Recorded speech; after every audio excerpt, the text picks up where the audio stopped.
सुप्रिया कस्तो चलिरहेको छ पानीपुरीको व्यापार? राम्रो चलिरहेछ? हो राम्रो भनेको व्यापारिक रूपमा कस्तो राम्रो? चित्त बुझ्दो भइरहेछ?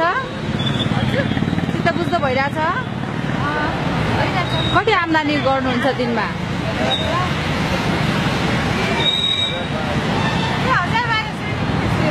हो हुम्लाबाट काठमाडौँ पढ्नलाई झर्नु भएको हो?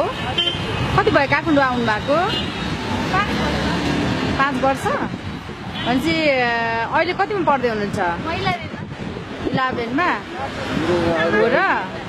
ए अनि पिकेमा पढ्नुहुन्छ हो सुप्रिया?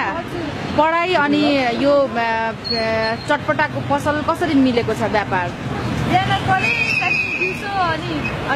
दिउँसो बनाउने सामानहरू अनि रेडी गर्ने लिएर आउनु। लाज लाग्दैन हो र? तपाईँहरू जस्तो युवाहरू त यस्तो काम गर्न लजाउँछ नि त।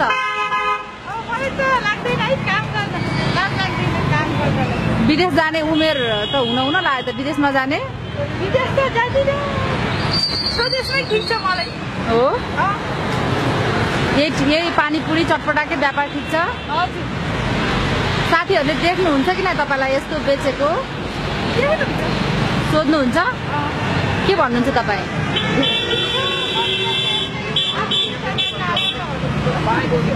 साथीहरूले तिमीलाई लाज लाग्दैन भनेर प्रश्न गर्नुहुन्न? अनि तपाईँको साथी, तपाईँको उमेरको साथीहरू यस्तो काम गर्न लजाउँछन् नि, यस्तो साथीहरूलाई के भन्नुहुन्छ सुप्रिया?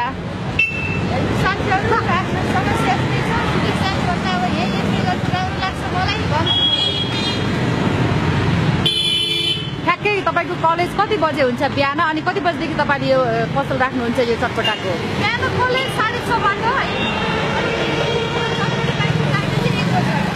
1 बजेबाट बेलुका कति बजेसम्म राख्नुहुन्छ? 7:30 हुम्ला कुन ठाउँमा घर? जैरा गाविस। तपाईँको यहाँ पढ्नको लागि खर्च यसरी उठेको छ?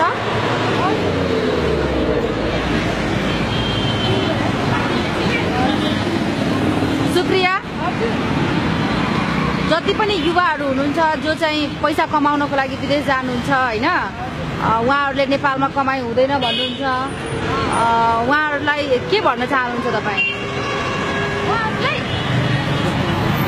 मलाई चाहिँ यस्तो लाग्छ, विदेशमा पनि विदेशतिर गयो भने नि अब नेपालको जनसङ्ख्या घट्नुका साथै अब एजुकेसन पनि पछि पर्छ होइन, आर्थिक विकास हुँदैन। त्यसपछि अब कति युवाहरूको त अब ज्यानै गुमेको हुन्छ, लासहरू आएर हुन्छ